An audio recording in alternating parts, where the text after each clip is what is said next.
창문 밖으로 쏟아지는 것엔 빗줄기는 마치 이 세상의 모든 것을 씻어내리려는 듯 맹렬하게 퍼부어대고 있었다. 검은색 세단은 어둠을 가르고 강씨 일가의 웅장한 저택 철문 안으로 미끄러지듯 들어섰다.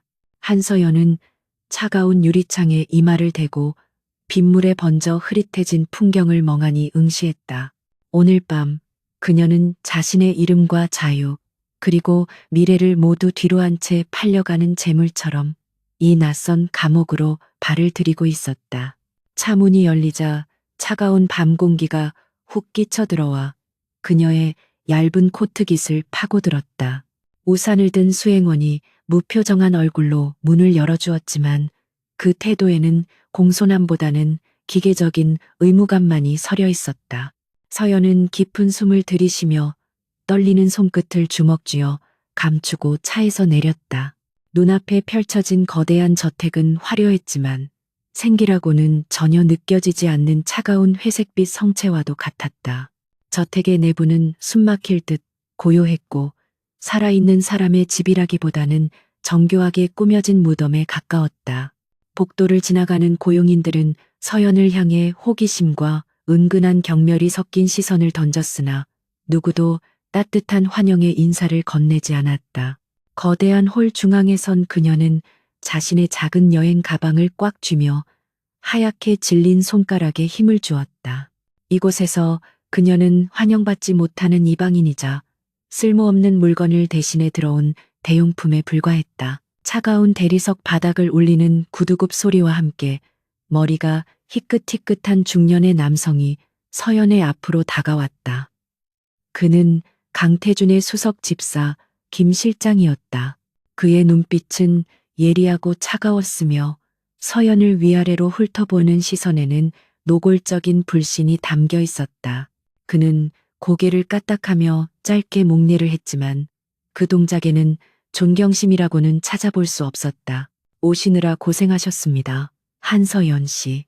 회장님께서는 현재 안정을 취하셔야 하니 별도의 인사는 생략하겠습니다. 앞으로 이곳에서 지내시는 동안 지켜야 할 수칙들은 이미 전달받으셨으리라 생각합니다. 태준 도련님의 간병이 주된 업무이며 그 외의 집안일에는 일절 관여하지 마십시오. 이것은 사모님의 지시사항입니다. 김 실장의 말투는 사무적이고 딱딱해서 마치 고용계약서의 조항을 읊는 기계와 같았다. 서연은 그의 말 속에 숨겨진 경고를 알아차렸다. 쥐 죽은 듯이 살며 식물인간이 된 남편의 곁을 지키는 허수아비 노릇이나 하라는 뜻이었다. 그녀는 담담한 표정으로 고개를 끄덕이며 그의 말을 수용했다. 반항이나 질문은 지금 이 순간 그녀에게 허락되지 않은 사치였다. 김 실장의 안내를 받아 도착한 곳은 2층 가장 안쪽에 위치한 넓은 방이었다. 문이 열리자 소독약 냄새와 함께 희미한 기계음이 규칙적으로 들려왔다. 방 안은 어둑했고 침대 옆에 놓인 의료기기들의 모니터 불빛만이 유일한 조명처럼 깜박이고 있었다. 서연은 조심스럽게 방 안으로 발을 들여놓으며 침대 쪽으로 시선을 돌렸다. 그곳에는 한 남자가 세상과 단절된 채 깊은 잠에 빠져 있었다. 강태준, 대한민국 재계를 호령하던 태성그룹의 젊은 CEO. 그러나 지금 그는 산소 호흡기에 의지해 간신히 숨을 쉬고 있는 나약한 환자에 불과해 보였다. 창백한 피부는 핏기가 하나도 없었지만 감겨있는 눈매와 오뚝한 콧날은 그가 쓰러지기 전 얼마나 강인하고 매력적인 남자였는지를 짐작게 했다. 서연은 침대 곁으로 다가가 그를 내려다보았다. 소문으로만 듣던 냉혹한 기업 사냥꾼의 모습은 온데간데 없고 그저 부서질 듯 위태로운 한 인간만이 존재했다. 그녀는 자신도 모르게 손을 뻗어 그의 차가운 손등을 조심스럽게 덮었다. 얼음장처럼 차가운 체온이 그녀의 손바닥을 통해 전해져 왔다. 기이하게도 그 차가움은 그녀에게 두려움보다는 묘한 동질감을 불러일으켰다. 안녕하세요, 강태준 씨. 오늘부터 당신의 아내가 된 한서연입니다. 그녀는 누구도 듣지 못할 낮은 목소리로 속삭였다. 대답 없는 인사가 허공으로 흩어졌지만 서연은 개의치 않았다. 그녀 역시 가족이라는 이름의 폭력에 의해 희생당해 이곳에 왔고 그 역시 권력 다툼의 희생양이 되어 이곳에 누워 있었다. 두 사람 모두 타의에 의해 자유를 박탈당한 처지라는 사실이 그녀의 마음을 씁쓸하게 만들었다. 사실 서연이 이곳에 오게 된 경위는 치졸하고 비열한 거래의 결과였다. 그녀의 아버지 회사가 부도 위기에 처하자 새어머니와 이복동생 한지은은 태성그룹과의 정략 결혼을 제안받았다. 하지만 상대가 식물인간이라는 사실을 알게 된 지은은 단식 투쟁까지 하며 거부했고 결국 그 화살은 집안에서 미운 오리 새끼 취급을 받던 서연에게로 돌아왔다. 네가 가면 되잖아. 어차피 넌 우리 집안에 빚진 게 많아. 아버지를 살릴 수 있는 건 너뿐이라고. 지은이 악을 쓰며 던지던 말이 아직도 귓가에 쟁쟁했다. 새어머니의 싸늘한 눈빛과 아버지의 무력한 침묵 속에서 서연은 선택의 여지 없이 자신의 인생을 팔아넘기는 계약서에 도장을 찍어야 했다. 그녀는 쓴웃음을 지으며 고개를 저어 그 불쾌한 기억을 떨쳐냈다. 방 한쪽 구석에는 간병인이 앉아 꾸벅꾸벅 졸고 있었다. 환자가 위급할 수도 있는 상황에서 저렇게 태평하게 잠을 잘 수 있다는 사실에 서연은 기가 찼다. 그녀는 발소리를 죽여 간병인에게 다가가 어깨를 가볍게 흔들었다. 화들짝 놀라 깨어난 간병인은 서연을 보고 당황한 기색을 보였으나 곧 그녀가 누구인지 깨닫고는 거만한 표정으로 바뀌었다. 아, 오늘 오신다는 그분이군요. 저는 피곤해서 잠깐 눈 좀 붙인 겁니다. 어차피 도련님은 밤새 아무런 움직임도 없으시니까요. 기계 알람만 잘 확인하면 됩니다. 간병인은 변명조로 툴툴거렸다. 그녀의 태도에서는 환자에 대한 존중이나 책임감은 전혀 찾아볼 수 없었다. 태준이 이 집안에서 어떤 취급을 받고 있는지 단적으로 보여주는 장면이었다. 서연은 차분하지만 단호한 목소리로 말했다. 피곤하시면 나가서 쉬세요. 오늘 밤은 제가 지키겠습니다. 환자 곁에서 조는 것보다는 그 편이 낫겠네요. 그녀의 말에 간병인은 기분 나쁜 듯 얼굴을 찌푸렸지만 굳이 고된 밤샘 근무를 할 필요가 없다는 생각에 콧방귀를 뀌며 짐을 챙겼다. 문이 닫히고 방 안에는 다시 정적만이 감돌았다. 서연은 겉옷을 벗어 한쪽에 걸어두고 욕실에서 따뜻한 물을 받아 수건을 적셔왔다. 그녀는 태준의 얼굴과 손을 정성스럽게 닦아내기 시작했다. 간병인의 말과는 달리 그의 피부는 건조했고 입술은 말라 있었다. 누군가 세심하게 돌보지 않고 있다는 증거였다. 그녀는 수건으로 그의 이마에 맺힌 식은땀을 닦아내며 그가 조금이라도 편안해지기를 바랐다. 답답하죠. 하루 종일 누워만 있다는 게 얼마나 힘든 일인지 알아요. 서연은 마치 그가 듣고 있는 것처럼 말을 건넸다. 그녀는 대학 시절 봉사활동을 하며 장기 입원 환자들을 돌본 경험이 있었다. 의식은 없어도 청각은 마지막까지 남아있다는 이야기를 들은 적이 있기에 그녀는 태준을 살아있는 인격체로 대우하려 노력했다. 그녀가 젖은 수건으로 그의 목 주변을 닦을 때였다. 아주 미세하지만 태준의 눈썹이 꿈틀거리는 것 같은 느낌을 받았다. 서연은 동작을 멈추고 숨을 죽인 채 그의 얼굴을 뚫어지게 바라보았다. 하지만 그는 여전히 깊은 잠에 빠져 있는 조각상처럼 미동도 없었다.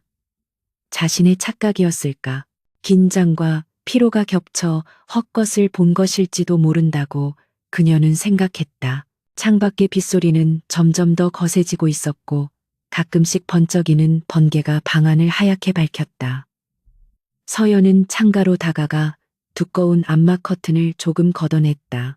빗방울이 창문을 때리는 소리가 방 안의 기계음과 섞여 기묘한 불협화음 만들었다. 그녀는 어둠 속에 잠긴 정원을 내려다보며 앞으로 자신이 걸어가야 할 험난한 길을 예감했다. 이 집안에는 태준을 진심으로 걱정하는 사람이 아무도 없는 것 같았다. 김 실장의 차가운 태도, 간병인의 태만, 그리고 무엇보다 친족들의 무관심. 태준은 살아서 숨쉬고 있지만 사실상 죽은 사람 취급을 받고 있었다. 서연은 가슴 한구석에서 알 수 없는 오기가 치솟는 것을 느꼈다.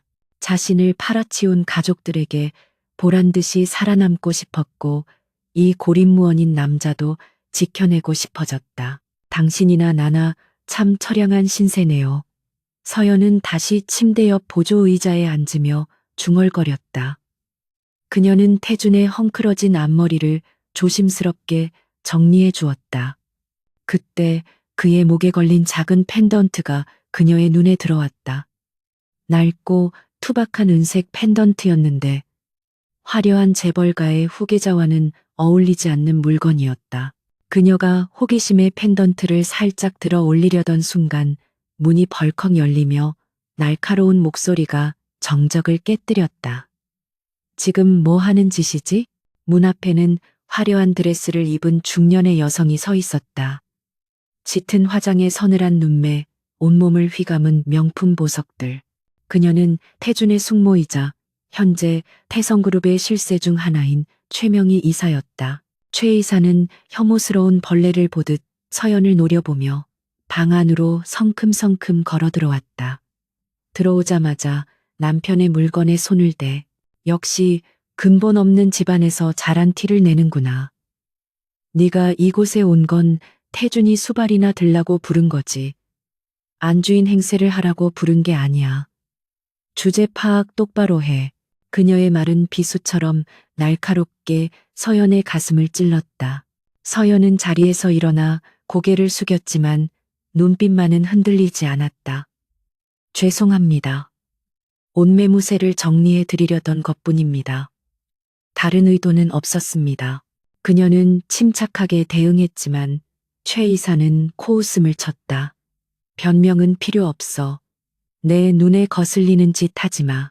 네가 여기서 쫓겨나면 네 아버지 회사가 어떻게 될지 잘 알 텐데. 최 이사는 침대에 누워있는 태준을 흘끗 보더니 입가에 비릿한 미소를 띄웠다.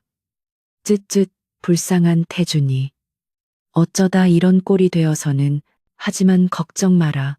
회사는 우리 그이가 아주 잘 관리하고 있으니까 넌 그냥 편안하게 영원히 잠들어 있으면 돼. 그 말은 위로가 아닌 저주에 가까웠다.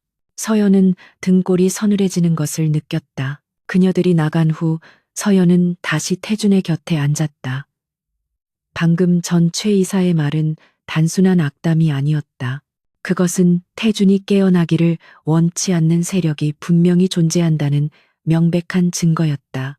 서연은 본능적으로 이곳이 단순한 시댁이 아니라 사방이 적으로 둘러싸인 전쟁터임을 깨달았다.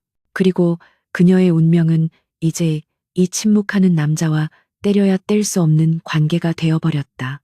밤이 깊어가면서 피로가 몰려왔지만 서연은 쉽게 잠들 수 없었다. 그녀는 의자를 끌어당겨 침대 머리맡에 자리를 잡고 앉았다. 만약 누군가 그에게 해코지를 하려 한다면 자신이 유일한 방패막이가 되어야 했다. 그녀는 가방에서 낡은 책 한 권을 꺼내 들었다. 불안할 때마다 읽던 소설책이었다. 그녀는 낮은 목소리로 책을 소리내어 읽기 시작했다. 어둠은 빛을 이길 수 없다. 아무리 긴 밤이라도 반드시 새벽은 온다. 그녀의 차분한 목소리가 방 안의 정막을 부드럽게 채웠다. 그것은 태준을 위한 것이기도 했지만 동시에 자기 자신을 위한 위로이기도 했다. 책을 읽어내려가는 그녀의 목소리에 맞춰 태준의 심박수를 나타내는 모니터의 그래프가 미세하게 안정을 찾아가는 듯했다. 시간이 얼마나 지났을까?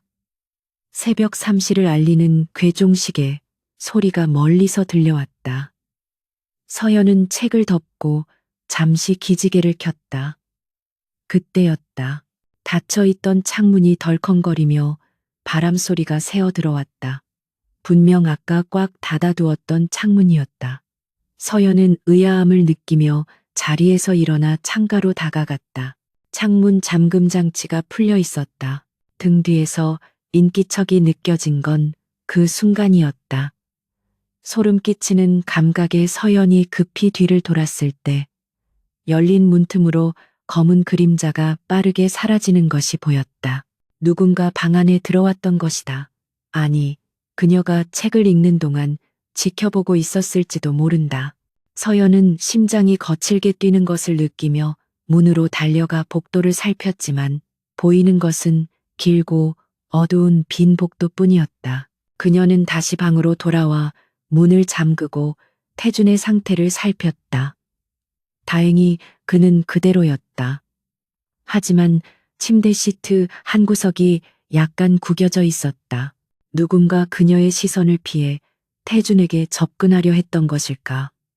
서연의 손이 가늘게 떨렸다. 이 거대하고 화려한 저택에는 보이지 않는 눈들이 숨겨져 있었고 그들은 결코 호의적이지 않았다.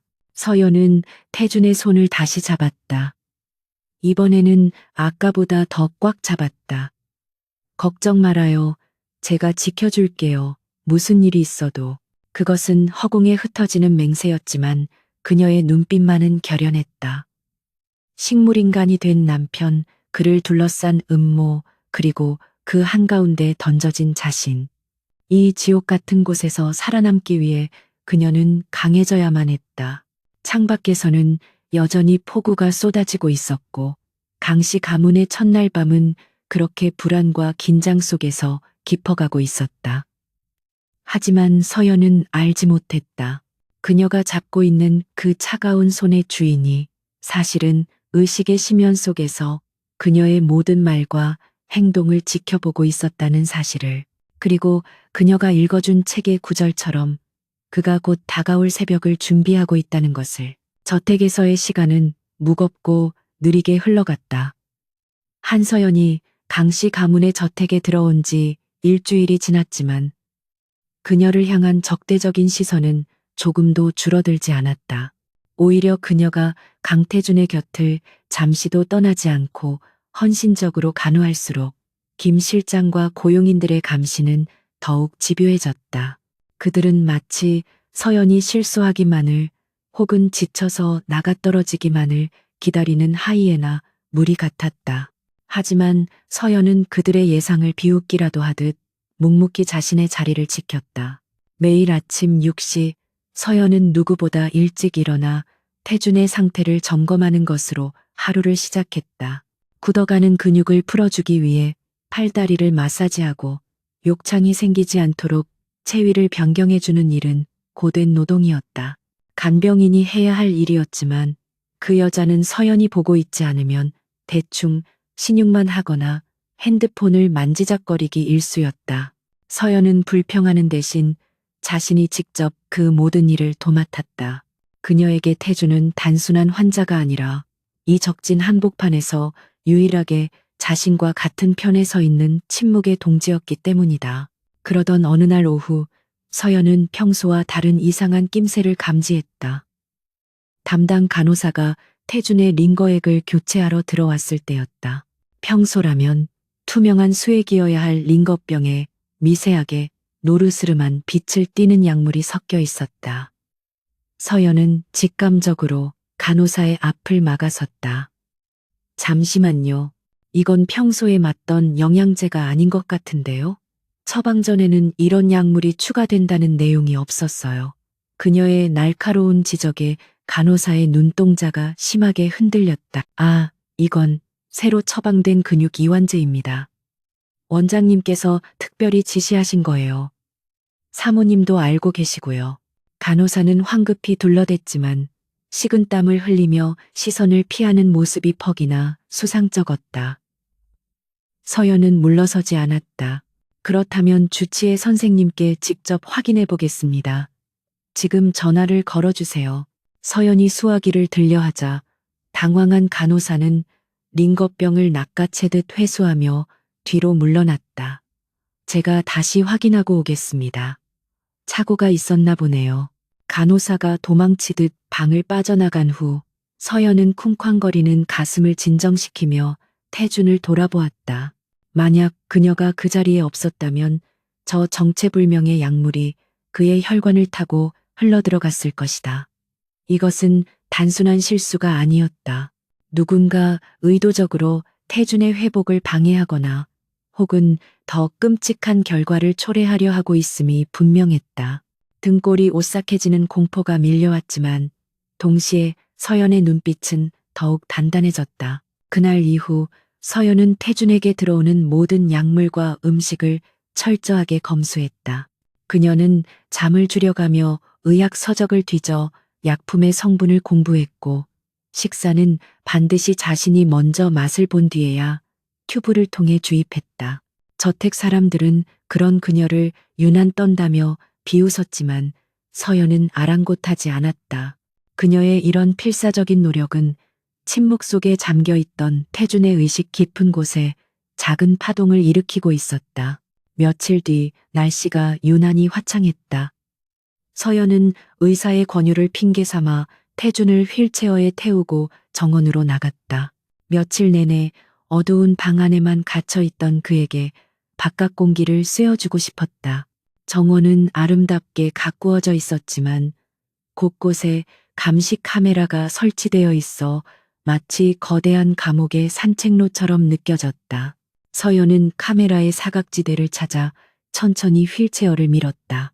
날씨가 참 좋죠. 저기 피어 있는 장미 좀 보세요. 당신이 깨어났을 때도 여전히 피어 있으면 좋겠는데. 서연은 아이에게 말하듯 다정하게 속삭이며 태준의 무릎 담요를 정리해 주었다. 그때였다. 2층 테라스 쪽에서 무언가 둔탁한 소리가 들리더니 육중한 화분 하나가 그들을 향해 빠른 속도로 떨어져 내렸다. 위험해요. 서연은 생각할 겨를도 없이 몸을 날려 태준의 휠체어를 옆으로 밀어냈다. 화직, 굉음과 함께 화분이 산산조각 나며 파편이 사방으로 튀었다. 만약 1초라도 늦었다면 태준의 머리 위로 떨어졌을 끔찍한 상황이었다. 서연은 바닥에 나뒹굴면서 날카로운 독이 파편에 팔을 긁혔다. 붉은 피가 흰 블라우스 소매를 적셨지만 그녀는 아픔을 느낄 새도 없이 태준의 상태부터 살폈다. 다행히 휠체어는 무사히 옆으로 밀려나 있었고 태준은 다친 곳이 없어 보였다. 괜찮아요? 어디 다친 데 없어요. 서연은 떨리는 손으로 태준의 얼굴을 감싸주었다. 놀란 가슴이 진정되지 않아 거친 숨을 몰아쉬면서도 그녀의 시선은 오직 태준의 안위에만 고정되어 있었다. 소란을 듣고 달려온 경호원들이 깨진 화분을 보며 웅성거렸다. 바람이 불어서 떨어진 모양입니다. 치우겠습니다.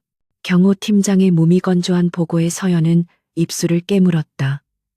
바람 한 점 없는 날이었다. 이것은 명백한 살인 미수였다. 그날 밤 다시 거센 비가 내리기 시작했다. 서연은 붕대를 감은 팔이 욱신거려 잠을 이룰 수 없었다. 그녀는 침대 옆 보조 의자에 앉아 빗소리를 들으며 와인 한 잔을 들이켰다. 취기라도 빌려야 이 불안감을 잠재울 수 있을 것 같았다. 방 안은 스탠드 조명 하나만이 켜져 있어 몽환적인 분위기를 자아냈다. 서연은 술기운에 달아오른 얼굴로 태준을 바라보았다. 알아요? 당신 참 나쁜 사람인 거. 서연은 쓴웃음을 지으며 혼잣말을 시작했다. 다들 당신이 죽기를 바라고 있어요. 당신 재산, 당신 자리. 그것만 탐낼 뿐 아무도 강태준이라는 사람 자체에는 관심이 없다고요. 그런데 왜 나만 이렇게 아등바등 당신을 지키려고 하는지 모르겠어요. 나도 그냥 눈 딱 감고 도망치면 그만인데. 그녀는 자리에서 일어나 침대 맡으로 다가갔다. 태준의 얼굴은 여전히 평온했다. 서연은 조심스럽게 그의 손을 잡았다. 며칠 전보다 조금은 덜 차갑게 느껴지는 건 기분 탓일까? 사실은요, 나도 당신처럼 외로웠어요. 가족이 있는데도 없는 것 같은 기분, 세상에 나 혼자만 남겨진 것 같은 그 기분. 그래서 당신을 보면 거울을 보는 것 같아서 외면할 수가 없어요. 서연의 눈에서 참았던 눈물 한 방울이 톡 하고 떨어져 태준의 손등을 적셨다. 제발 일어나요. 이기적인 거 아는데 내가 너무 무서워서 그래요. 혼자서 이 늑대 소굴에서 버티기가 너무 힘들단 말이에요. 그녀는 태준의 손에 이마를 대고 흐느꼈다. 빗소리에 묻혀 그녀의 울음소리는 방 밖으로 새어나가지 않았다. 그것은 절망의 끝에서 내뱉는 간절한 기도의 소리였다. 그때 기이한 일이 벌어졌다. 밖에서 천둥이 쿠르릉하고 울부짖는 순간 서연은 자신이 잡고 있던 태준의 손가락이 움찔하는 것을 느꼈다. 처음에는 자신의 떨림이라고 생각했다. 하지만 곧이어 힘없이 늘어져 있던 그의 큰 손이 서연의 손을 강하게 움켜쥐었다. 그것은 환자의 반사적인 움직임이 아니었다. 명확한 의지를 가진 남자의 악력이었다. 서연은 숨을 헉 들이키며 고개를 들었다. 믿을 수 없는 광경에 심장이 멎을 것만 같았다. 몇 달 동안, 아니 그녀가 온 이후로 단 한 번도 열리지 않았던 태준의 눈꺼풀이 천천히 들어 올려지고 있었다. 흐릿한 초점이 서서히 잡히더니 이내 칠흑같이 어둡고 깊은 눈동자가 서연을 정확하게 응시했다. 그 눈빛은 병약한 환자의 것이 아니라 먹잇감을 노리는 맹수의 그것처럼 날카롭고 서늘했다. 태준의 입술이 메마른 소리를 내며 갈라졌다. 서연은 너무 놀라 비명조차 지르지 못하고 굳어버렸다. 태준은 인상을 살짝 찌푸리며 목을 가다듬었다. 오랫동안 사용하지 않아 거칠어진 하지만 분명하고 위압적인 목소리가 정막을 깨고 흘러나왔다. 비가 너무 시끄럽군. 서연은 멍하니 그를 바라보다가 뒤로 주춤 물러났다. 강태준 씨? 의식이 돌아오신 거예요? 그녀가 떨리는 목소리로 묻자 태준은 입가에 희미하고 냉소적인 미소를 띄었다. 그는 서연의 손을 놓지 않은 채 그녀를 끌어당겨 자신에게 더 가까이 오게 만들었다. 두 사람의 거리가 숨결이 닿을 만큼 가까워졌다. 쉿, 소리 지르지 마. 태준의 낮은 목소리가 경고하듯 울렸다. 지금 내가 깨어난 걸 밖에 쥐새끼들이 알면 곤란하니까. 그의 눈빛은 방금 전까지의 식물인간 연기가 믿기지 않을 만큼 생생하게 빛나고 있었다. 서연은 혼란스러움 속에서도 상황을 파악하려 했었다. 그는 깨어난 것이 아니었다. 그는 처음부터 혹은 아주 오래전부터 깨어 있었던 것이다. 당신 다 알고 있었군요. 서연의 말에 태조는 흥미롭다는 듯 눈썹을 치켜 세웠다. 내 약을 바꿔치기 하고 화분에서 나를 구하고 밤마다 내 곁에서 신세 한탄을 하던 여자. 태주는 서연의 턱을 부드럽게 그러나 거부할 수 없는 힘으로 들어 올렸다. 한서연이라고 했나? 배짱 한번 두둑하군. 그 정도 배짱은 있어야 내 안에 노릇을 할 수 있지. 서연은 그의 압도적인 기세에 눌리지 않으려 눈을 똑바로 떴다. 저를 속이신 건가요? 그녀의 질문에 태주는 짧게 웃음을 터뜨렸다. 속인 게 아니라 때를 기다린 거지. 적들이 방심해서 제 발로 함정에 걸어 들어올 때까지. 그는 상체를 일으켜 세우며 침대 헤드에 기대 앉았다. 근육이 다소 굳어 보였지만 움직임에는 거침이 없었다. 하지만 덕분에 계획을 수정해야겠어. 태준이 서연의 붕대감은 팔을 시선으로 가리켰다. 그의 눈빛에서 잠시 스쳐 지나간 감정은 일종의 미안함 그리고 분노였다. 내 여자가 내 눈앞에서 다치는 꼴은 더 이상 못 보겠거든. 설령 그게 계약으로 묶인 가짜 아내일지라도. 그는 서연의 손목을 다시 한번 꽉 쥐며 선언하듯 말했다. 선택해, 한서연. 지금이라도 겁먹고 도망칠지 아니면 나와 손잡고 이 집구석을 뒤집어 엎을지. 태준의 제안은 위험하지만 치명적인 유혹이었다. 서연은 본능적으로 알았다. 이 남자의 손을 잡는 순간 그녀의 인생은 돌이킬 수 없는 폭풍 속으로 휘말려 들어갈 것이라고. 하지만 동시에 이것만이 그녀가 살아남아 존엄을 지킬 수 있는 유일한 길임을 깨달았다. 밖에서는 천둥 소리가 요란하게 울렸지만 방 안은 두 사람의 시선이 부딪히며 만들어내는 팽팽한 긴장감으로 가득 찼다. 서연은 두려움을 삼키고 천천히 고개를 끄덕였다. 할게요. 당신이 원하는 게 뭐든 억울하게 당하고만 있는 것보다는 나으니까요. 그녀의 대답에 태준의 입꼬리가 만족스러운 듯 올라갔다. 그것은 복수의 서막을 알리는 악마와도 같은 매혹적인 미소였다. 폭풍우가 지나간 새벽, 방 안의 공기는 한층 더 차갑고 무겁게 가라앉아 있었다. 강태준은 침대 헤드에 등을 기대고 앉아 깊고 어두운 눈동자로 한서연을 응시하고 있었다. 그의 눈빛에는 지난 몇 달간 식물인간 행세를 하며 쌓아온 인내심과 냉철한 이성이 서려 있었다. 서연은 여전히 떨리는 손을 맞잡은 채 침대 옆 의자에 앉아 그를 마주 보았다. 방금 전까지 시체처럼 누워있던 남자가 뿜어내는 압도적인 카리스마는 그녀를 숨막히게 하기에 충분했다. 궁금한 게 많겠지. 하지만 질문은 나중에 해. 지금은 내 이야기를 먼저 들어. 태준이 낮고 위험 있는 목소리로 입을 열었다. 그는 손짓으로 협탁 위의 물잔을 가리켰다. 서연이 물을 건네자 그는 단숨에 잔을 비우고는 천천히 말을 이어갔다. 3개월 전의 교통사고는 사고가 아니었어. 누군가 내 차 브레이크에 손을 댔지. 차가 절벽 아래로 굴러떨어질 때 나는 직감했다. 내부의 적이 움직이기 시작했다는 것을. 서연은 숨을 죽이고 그의 말을 경청했다. 뉴스에서는 단순히 빗길 과속 사고라고 보도되었던 사건의 진실이었다. 태주는 씁쓸한 미소를 지으며 자신의 다리를 톡톡 두드렸다. 기적적으로 목숨은 건졌지만 의식을 잃은 척해야 했어. 내가 깨어난 걸 알면 그들은 반드시 다시 나를 죽이려 들 테니까. 병원에서 집으로 옮겨온 것도 그들의 감시망 안으로 들어와야 역으로 그들의 꼬리를 밟을 수 있기 때문이었지. 그럼 누가 범인인지 짐작 가는 사람은 있나요? 서연이 조심스럽게 물었다.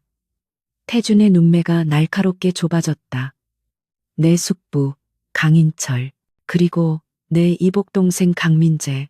그들은 내가 죽거나 영원히 깨어나지 못해야만 그룹의 경영권을 독차지할 수 있어. 지금도 내 주치의와 집사를 매수해 내 상태를 조작하고 서서히 나를 말려 죽이려 하고 있지. 아까 네가 막아낸 그 약물처럼 말이야. 서연은 등골이 오싹해지는 것을 느꼈다. 자신이 발을 들인 곳이 단순한 재벌가가 아니라 피 튀기는 전쟁터라는 사실이 뼈저리게 다가왔다. 태주는 침대 옆 서랍을 열어 작은 태블릿 PC를 꺼냈다. 그가 화면을 몇 번 터치하자 복잡한 주식 차트와 내부 문서들이 나타났다. 그는 그것을 서연에게 보여주며 본론을 꺼냈다. 나는 지금 손발이 묶여 있어. 내 머리는 멀쩡하지만 행동해줄 대리인이 필요해. 이 방 안에서 나가는 순간 나는 다시 식물인간이 되어야 하니까. 그는 서연의 눈을 똑바로 바라보며 제안했다. 한서연, 나와 거래를 하자. 너는 내 눈과 귀가 되어줘. 낮에는 헌신적인 아내 연기를 하면서 집안 곳곳에 정보를 수집하고 내가 지시하는 일들을 수행해. 대신 나는 네가 원하는 것을 주지. 돈, 명예, 아니면 너를 이곳으로 팔아넘긴 가족들에 대한 복수. 그의 제안은 달콤하면서도 위험했다. 그것은 악마와의 계약과도 같았다. 서연은 잠시 침묵했다. 그녀의 머릿속에 지난날의 기억들이 스쳐 지나갔다.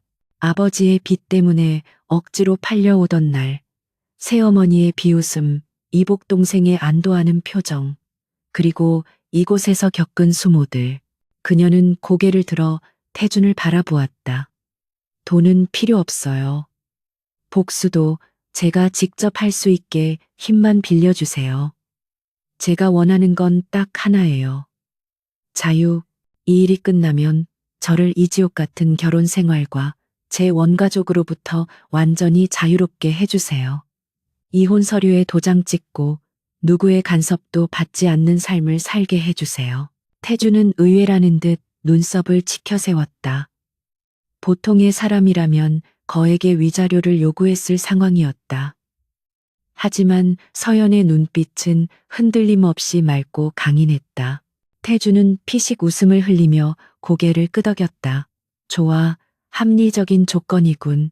일이 마무리되면 너에게 완벽한 자유와 평생 놀고 먹어도 남을 만큼의 자산을 약속하지. 그리고 내 가족, 그들이 널 어떻게 대했는지 대충은 들어서 알고 있어.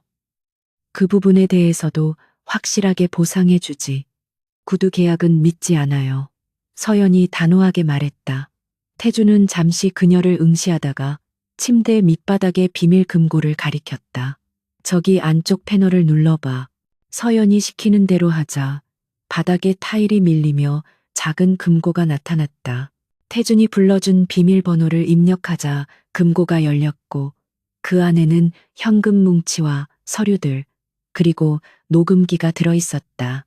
태준은 녹음기를 꺼내 자신의 육성으로 계약 내용을 녹음했다.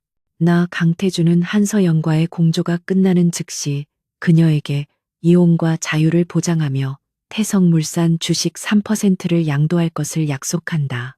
녹음기를 서연에게 건네며 그가 덧붙였다. 이 정도면 담보가 되겠지?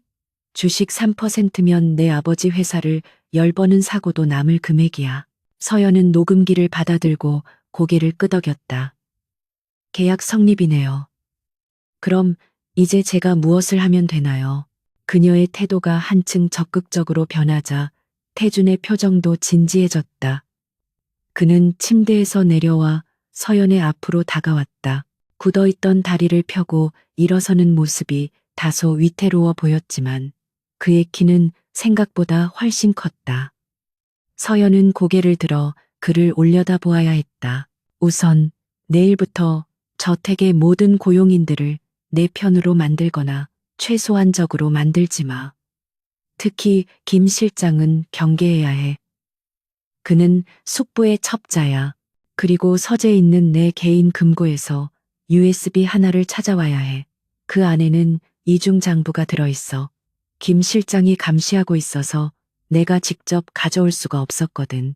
태준의 지시는 구체적이고 명확했다. 그때 태준의 시선이 서연의 팔에 머물렀다. 아까 화분을 피하다 다친 상처에서 다시 피가 배어 나오고 있었다. 그는 미간을 찌푸리며 서연의 손목을 잡아 치료부터 하자. 내 파트너가 다친 채로 돌아다니는 건 내 계획에 차질이 생기니까. 그의 말은 무뚝뚝했지만 행동은 거칠지 않았다. 그는 서연을 의자에 앉히고 구급상자를 가져왔다. 태주는 능숙한 솜씨로 소독약을 바르고 붕대를 감았다. 차가운 약이 상처에 닿자 서연이 살짝 움찔했지만 태준의 따뜻한 손길이 닿자 묘한 안도감이 느껴졌다. 아까 고마웠어. 네가 아니었으면 내 머리가 깨졌겠지. 그가 나지막이 말했다. 서연은 붉어진 얼굴을 감추려 고개를 숙였다. 파트너로서 당연한 일을 했을 뿐이에요. 치료가 끝나고 두 사람 사이에는 어색한 침묵이 흘렀다. 한 방, 그것도 침대 하나뿐인 방에서 밤을 보내야 하는 상황이었다. 태주는 상황을 파악하고 씩 웃었다. 걱정 마. 난 환자잖아. 소파에서 잘 테니 넌 침대를 써. 그가 소파로 향하려 하자 서연이 황급히 그를 말렸다. 안 돼요. 만약 누가 갑자기 들어오면 어쩌려고요? 그리고 당신은 아직 회복 중이잖아요. 제가 소파에서 잘게요. 태주는 잠시 생각하더니 고개를 저었다. 아니, 둘 다 침대에서 자야 해. 부부잖아. 누가 감시 카메라로 지켜볼 수도 있고 아침에 간병인이 불쑥 들어올 수도 있어. 베개로 선을 그어 놓을 테니 넘어오지만 마. 그의 말은 논리적이었지만 서연의 심장은 미친 듯이 뛰기 시작했다.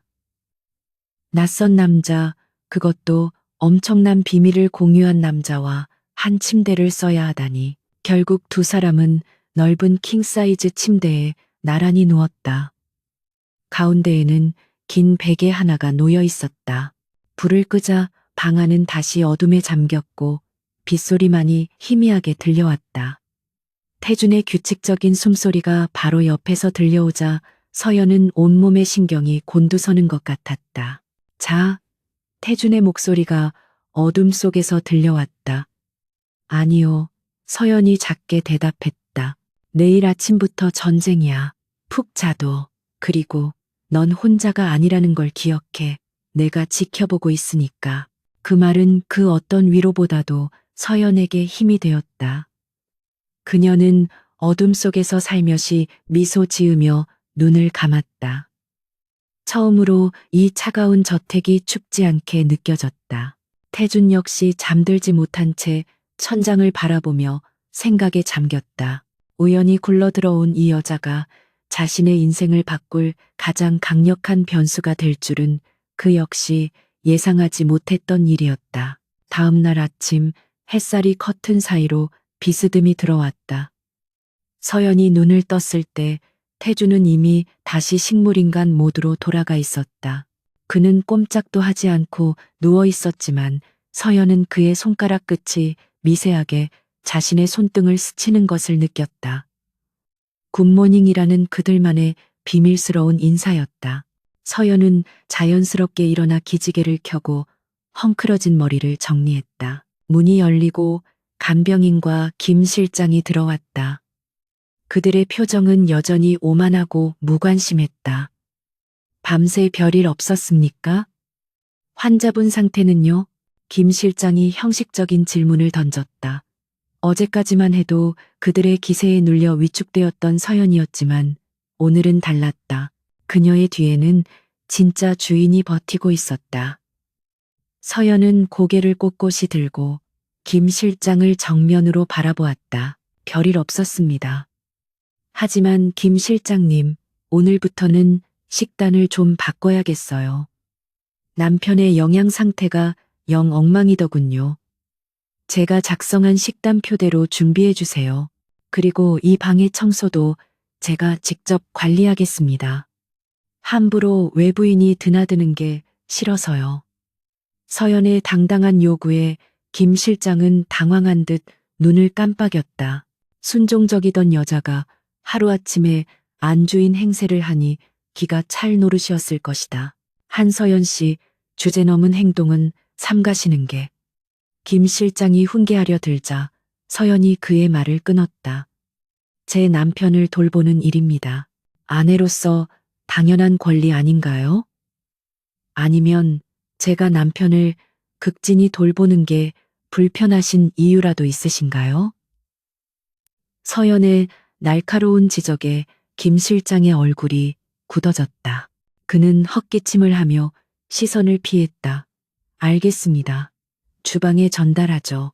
김 실장이 나간 후 서연은 침대에 누워있는 태준을 향해 윙크를 보냈다. 비록 눈은 감고 있었지만 태준의 입꼬리가 아주 미세하게 눈치채지 못할 정도로 살짝 올라갔다는 것을 서연은 알 수 있었다. 이제 본격적인 게임의 시작이었다. 서연은 첫 번째 임무인 서재 잠입을 위한 계획을 머릿속으로 구상하며 방을 나섰다. 그녀가 복도를 걸어갈 때 저택의 고용인들이 수군거리는 소리가 들렸다. 저 여자 갑자기 왜 저래? 눈빛이 달라졌어. 도끼 품은 거 아니야? 그들의 수군거림은 더 이상 서연에게 상처가 되지 않았다. 오히려 그것은 그녀가 변화하고 있다는 증거였다. 서연은 주방으로 향했다. 점심 준비 시간은 가장 분주한 때였고 그때가 바로 서재가 비어있는 유일한 시간대였다. 점심시간 서연은 직접 만든 죽을 쟁반에 담아 2층으로 올라왔다. 복도 끝에 있는 서재 앞에는 경호원 한 명이 서 있었다. 태준이 미리 알려준 정보에 따르면 저 경호원은 매일 오후 일시 정각에 화장실을 가기 위해 자리를 비운다. 그리고 지금 시각은 12시 55분. 서연은 근처의 장식장을 정리하는 척하며 시간을 끌었다. 정확히 일시가 되자 경호원이 주위를 두리번거리더니 급하게 복도 끝 화장실로 사라졌다. 기회였다. 서연은 재빨리 서재 문을 열고 안으로 들어갔다. 서재는 태준의 성격을 닮아 깔끔하고 모던한 인테리어로 꾸며져 있었다. 벽면을 가득 채운 책장과 거대한 마호가니 책상. 그녀는 곧바로 책상 뒤편의 그림 액자 뒤를 확인했다. 태준이 말한 금고가 그곳에 있었다. 떨리는 손으로 비밀번호를 입력했다. 815, 광복절, 아니면 특별한 기념일. 의미를 생각할 겨를도 없이 금고문이 열렸다. 안에는 현금 다발과 중요해 보이는 서류 봉투들, 그리고 태준이 말한 검은색 USB가 놓여 있었다. 서연이 USB를 집어드는 순간 복도에서 발자국 소리가 들려왔다. 뚜벅, 뚜벅. 경호원이 예상보다 일찍 돌아온 것인가? 아니면 김 실장인가? 서연은 황급히 금고 문을 닫고 그림을 원위치 시켰다. 하지만 USB를 숨길 곳이 마땅치 않았다. 주머니에 넣기에는 옷이 너무 얇아 티가 날 것 같았다. 발자국 소리가 문 바로 앞까지 다가왔다. 손잡이가 돌아가는 소리가 들렸다. 서연은 급한 마음에 USB를 자신의 브래지어 안쪽에 밀어넣고는 책장에 꽂힌 책 한 권을 뽑아들었다. 여기서 뭐 하시는 겁니까? 문이 열리고 나타난 사람은 김 실장이었다. 그의 눈초리는 의심으로 가득 차 있었다. 서연은 태연하게 책을 펼쳐 보이며 그를 돌아보았다. 아, 김 실장님, 남편에게 읽어줄 책을 좀 고르고 있었어요. 방에 있는 책은 다 읽어서요. 혹시 서재 출입도 금지인가요? 그녀는 심장이 터질 것 같았지만 겉으로는 우아한 미소를 잃지 않았다. 김 실장은 방 안을 쓱 훑어보았다. 금고 쪽 그림은 평소와 다름없어 보였고 서연의 손에는 정말로 시집 한 권이 들려 있었다. 하지만 그의 의심은 쉽게 거두어지지 않았다. 다음부터는 미리 말씀하십시오. 이곳에는 중요한 기밀 서류가 많습니다. 김 실장은 서연에게 다가오며 압박하듯 말했다. 그리고 손에 든 그 책, 사모님이 가장 아끼시는 책이니 조심히 다뤄주시죠. 서연은 고개를 끄덕이며 서재를 빠져나오려 했다. 그때 김 실장이 그녀의 앞을 막아섰다. 잠깐만요. 서연의 등이 뻣뻣하게 굳었다. 김 실장의 시선이 그녀의 가슴께 정확히는 USB를 숨긴 위치에 머물렀다. 옷맵시가 약간 어색해 보였던 걸까? 옷에 뭐가 묻었군요. 김 실장이 손을 뻗어 서연의 어깨에 붙은 먼지를 털어냈다. 단순한 먼지였는지 아니면 떠보기 위한 행동이었는지 알 수 없었다. 감사합니다. 서연은 짧게 인사하고 도망치듯 서재를 빠져나왔다. 복도를 돌아 방으로 들어오자마자 그녀는 문을 잠그고 거친 숨을 몰아쉬었다. 다리가 풀려 주저앉을 뻔했다. 그녀는 떨리는 손으로 가슴 속에서 USB를 꺼냈다. 차가운 금속 조각이 그녀의 체온으로 미지근하게 데워져 있었다. 그녀는 침대로 달려가 태준의 손에 USB를 쥐어주었다. 태준이 눈을 뜨고 빙그레 웃었다. 훌륭해. 첫 임무치고는 아주 완벽했어. 그는 USB를 베개 밑 깊숙한 곳에 숨겼다. 심장이 터지는 줄 알았어요. 서연이 울상을 지으며 가슴을 쓸어내렸다.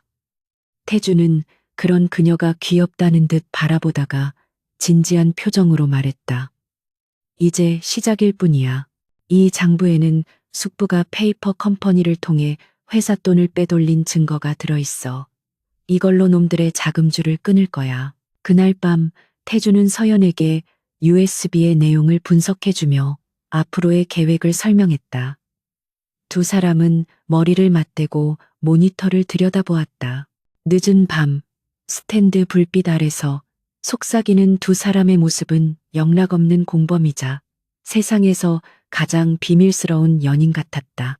서연은 태준의 설명에 집중하면서도 가끔씩 그와 눈이 마주칠 때마다 가슴이 설레는 것을 느꼈다. 계약 관계라는 이성적인 판단과는 별개로 위험을 공유하며 싹트는 감정은 막을 수 없는 것이었다. 하지만 그들의 첫 번째 승리를 자축하기도 전에 더 큰 위기가 다가오고 있었다. 다음 날 아침 예고도 없이 저택 앞마당에 낯익은 차가 들이닥쳤다. 서연의 새어머니와 한지은이었다. 그녀들은 마치 제 집 드나들듯 당당하게 현관을 들어섰다. 어머, 사부인, 저희 왔어요. 우리 불쌍한 서연이가 잘 지내나 보러 왔죠. 새어머니의 가식적인 목소리가 홀에 울려 퍼졌다. 서연은 2층 난간에서 그들을 내려다보며 주먹을 꽉 쥐었다. 태주는 휠체어에 앉아 서연의 손을 잡았다. 가자. 네가 얼마나 달라졌는지 보여줄 시간이야. 내가 뒤에 있다는 걸 잊지 마. 그의 따뜻한 손길이 서연에게 용기를 불어넣었다. 서연은 깊은 숨을 들이쉬고 태준의 휠체어를 밀며 1층으로 내려갔다. 이제 두 번째 전장이 열리고 있었다. 응접실의 공기는 팽팽하게 당겨진 활시위처럼 긴장감으로 가득 차 있었다. 최고급 가죽 소파에 거만하게 앉아있는 새어머니 조미숙과 이복 동생 한지은은 마치 자신들이 이 저택의 주인이라도 된 양주위를 둘러보며 품평을 늘어놓고 있었다. 그들의 눈은 탐욕으로 번들거렸고 맞은편에 앉은 한서연을 바라보는 시선에는 여전히 경멸이 서려 있었다. 서연은 강태준의 휠체어 옆에 곧게 서서 그들을 내려다보았다. 예전처럼 어깨를 움츠리거나 시선을 피하지 않는 그녀의 모습에 조미숙은 묘한 이질감을 느꼈다. 서연아, 시집 오더니 눈빛이 아주 뻣뻣해졌다. 감히 어른이 왔는데 차도 안 내오고 빳빳하게 서 있기만 해. 조미숙이 비꼬는 투로 말했다. 지은은 옆에서 키득거리며 거들었다. 엄마, 쟤 지금 사모님 놀이에 푹 빠져서 그래. 식물인간 남편 수발드느라 고생이 많을 텐데 우리가 이해해줘야지. 그나저나 언니, 형부 상태는 어때? 언제 돌아가실지 모른다던데 유산 상속 준비는 잘하고 있어? 지은의 입에서 나온 말은 천박하기 그지없었다. 살아있는 사람을 두고 죽음을 운운하는 무례함에 서연의 눈썹이 꿈틀거렸다. 휠체어에 앉아있는 태주는 미동도 없었지만 서연은 그가 맞잡은 손에 순간적으로 힘이 들어가는 것을 느꼈다. 그녀는 심호흡을 하며 차분하게 입을 열었다. 말 조심해, 한지은. 지금 네가 앉아있는 이 집의 주인은 내 남편 강태준 회장님이야. 함부로 입에 올릴 뿐이 아니라고. 서연의 차가운 일갈에 지은은 잠시 멍하니 입을 벌렸다. 평소라면 기어들어가는 목소리로 죄송해요라고 했을 서연이었다. 조미숙은 기가 찬다는 듯 헛웃음을 터뜨리며 탁자를 내리쳤다. 이게 어디서 눈을 동그랗게 뜨고 대들어? 우리가 널 여기로 보내준 덕분에 호의호식하는 줄 알아야지. 은혜를 원수로 갚아도 유분수지. 당장 무릎 꿇고 사과하지 못해? 호의호식이요. 서연은 헛웃음을 지으며 한 걸음 앞으로 나아갔다. 그녀의 기세에 조미숙이 움찔하며 뒤로 물러났다. 아버지를 살리겠다는 명분으로 나를 팔아넘긴 건 당신들이잖아요. 그 대가로 태성그룹에서 받은 지원금 벌써 다 쓰셨나요? 또 돈이 필요해서 오신 거 다 알아요. 하지만 이제 단 한 푼도 내줄 생각 없습니다. 서연의 목소리는 단호했고 더 이상 흔들림이 없었다. 이 인연이 미쳤나. 조미숙이 격분하여 손을 치켜들었다. 그녀의 손바닥이 서연의 뺨을 향해 날아들었지만 허공에서 멈췄다. 서연이 조미숙의 손목을 거칠게 낚아챈 것이다. 이거 놓지 못해. 조미숙이 비명을 질렀지만 서연의 악력은 생각보다 강했다. 여기는 내 집입니다. 내 허락 없이 내 몸에 손대지 마세요. 그리고 당신들은 더 이상 내 가족이 아닙니다. 손님으로서의 예의를 갖추지 않을 거면 당장 나가주세요. 서연은 조미숙의 손을 매몰차게 뿌리쳤다. 조미숙은 중심을 잃고 소파에 주저앉으며 씩씩거렸다. 지은은 믿을 수 없다는 표정으로 서연을 바라보았다. 그때 응접실 문이 열리며 또 다른 불청객들이 들이닥쳤다. 강태준의 숙부 강인철과 그의 변호인단이었다. 타이밍이 절묘했다. 강인철은 난장판이 된 응접실 풍경을 보며 흥미롭다는 듯 입꼬리를 말아 올렸다. 이거 집안 꼴이 아주 가관이구나. 새 아기가 들어오니 집안에 바람 잘 날이 없어. 강인철은 혀를 차며 태준의 휠체어 쪽으로 다가왔다. 그는 조카를 걱정하는 척하며 태준의 어깨를 툭툭 쳤지만 그 손길은 무례하기 짝이 없었다. 태준아, 네가 이러고 있으니 아랫사람들이 설치고 다니는 거 아니냐. 소비나 강인철은 소파 상석에 자리를 잡고 앉아 서류 봉투를 테이블 위에 던졌다. 서로는 생략하자. 오늘 이사회에서 태준이의 해임안이 거론될 예정이다. 식물인간이 된 대표가 자리를 지키고 있으니 주가가 곤두박질 치고 있어. 여기 위임장에 도장 찍어라. 네가 태준이 법적 대리인이니 내 동의만 있으면 경영권을 나에게 넘길 수 있다. 조미숙과 지은은 상황이 어떻게 돌아가는지 눈치를 살피더니 강인철 편에 붙기로 작정한 듯 했다. 아이고, 회장님 오셨습니까? 안 그래도 저희가 이 아이를 설득하던 중이었습니다. 서연아, 어른 말씀 들어라. 네가 뭘 안다고 회사를 붙들고 있어? 얼른 도장 찍어드려. 조미숙이 아부 섞인 목소리로 거들었다. 서연은 사면초가에 몰린 듯 보였다. 앞에는 탐욕스러운 시댁 식구, 뒤에는 배신한 친정 식구. 하지만 그녀는 두려워하지 않았다. 어젯밤 태준과 함께 분석했던 자료들이 그녀의 머릿속에 생생하게 남아 있었다. 그녀는 천천히 서류 봉투를 집어들어 내용을 훑어보았다. 그리고 피식 웃으며 서류를 반으로 찢어버렸다. 뭐 하는 짓이야. 강인철이 벌떡 일어났다. 서연은 찢어진 종이 조각을 테이블 위에 흩뿌리며 차갑게 말했다. 경영권 위임 꿈도 꾸지 마세요. 제 남편은 아직 살아있고 회복 가능성도 충분합니다. 그리고 숙부님, 경영권을 논하기 전에 해명하셔야 할 게 있을 텐데요. 서연의 눈빛이 예리하게 빛났다. 해명? 내가 뭘? 강인철이 코웃음을 쳤다. 서연은 태준의 지시에 따라 외워둔 내용을 읊기 시작했다.